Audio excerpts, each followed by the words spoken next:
ఈరోజు చదవడానికి ఎవరు జాయిన్ అవుతున్నారమ్మా? హ్మ్. ఇప్పుడు మీరు ఏ పేరెంట్ని అడిగినా, హ్మ్. ఏ స్టూడెంట్ని అడిగినా, ఒక ఇంజనీరింగ్ ప్రొఫెసర్కో టీచింగ్ ప్రొఫెషన్ కంటే నోబుల్ ప్రొఫెషన్ ఇంకోటి ఉంటుందమ్మా. హ్మ్. మరి ఎందుకు తీసుకోవట్లేదు అందరూ?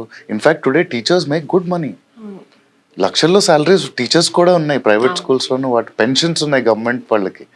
ఎందుకు చిన్నప్పుడు నేను టీచర్ని అవుతా అనట్లేదు ఎవరు పిల్లలు? హ్మ్. ఎందుకంటే సొసైటీలో రెస్పెక్ట్ పోయింది, మనం ఇవ్వలేకపోతున్నాం టీచర్స్కి రెస్పెక్ట్.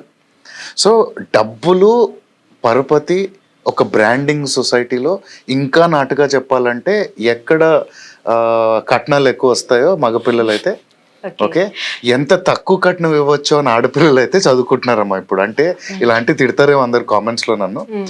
కానీ సొసైటల్గా ఈరోజు అదే అయిపోయిందమ్మా. నేను ఇంజనీరింగ్ చేసిన రోజుల్లో నేను సరిగ్గా చదువుకోలేదు ఇంజనీరింగ్. హ్మ్. నాకు చాలా బ్యాక్లాగ్స్ అవి ఉండి కష్టపడి పాస్ అయిన టైంకే హ్మ్. సరిగ్గా చదువుకోలేదు. ఓకే. అప్పుడు క్యాంపస్లో నాకు ఆపర్చునిటీస్ రాలేదు, ఎందుకంటే బ్యాక్లాగ్స్ ఉన్నాయి కాబట్టి. ఓకే. ఏం చేశాను, నేను కాల్ సెంటర్లో జాయిన్ అయ్యాను. హ్మ్. రైట్. ఈరోజు నేను ఇంజనీరింగ్ చదివిన చదువుకి ఇప్పుడు నేను చేస్తున్న దానికి సంబంధం ఉందా అంటే సంబంధం లేదు. కానీ బ్రతుకు వచ్చింది, నా ఆల్మోస్ట్ నా ఫైనాన్షియల్ సిచ్యువేషన్ కూడా బెటర్ అయిపోయింది. ఉద్యోగం చేస్తున్నాను. నేను ఇంజనీరింగ్ చేసి ఏదన్నా ఒక ప్రోడక్ట్ బిల్డ్ చేద్దామని డిగ్రీ తీసుకున్నాను అంటే కాదమ్మా.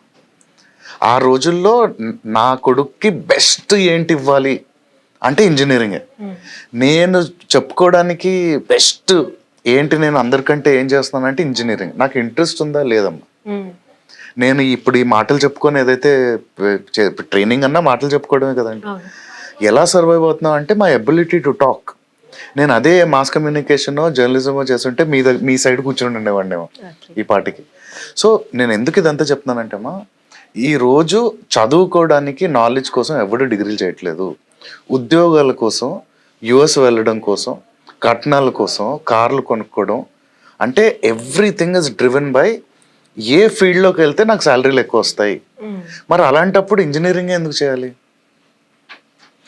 ఎన్నో ఇక్కడ జాబ్స్ ఉన్నాయమ్మా, లక్షల శాలరీలు ఉండేవి.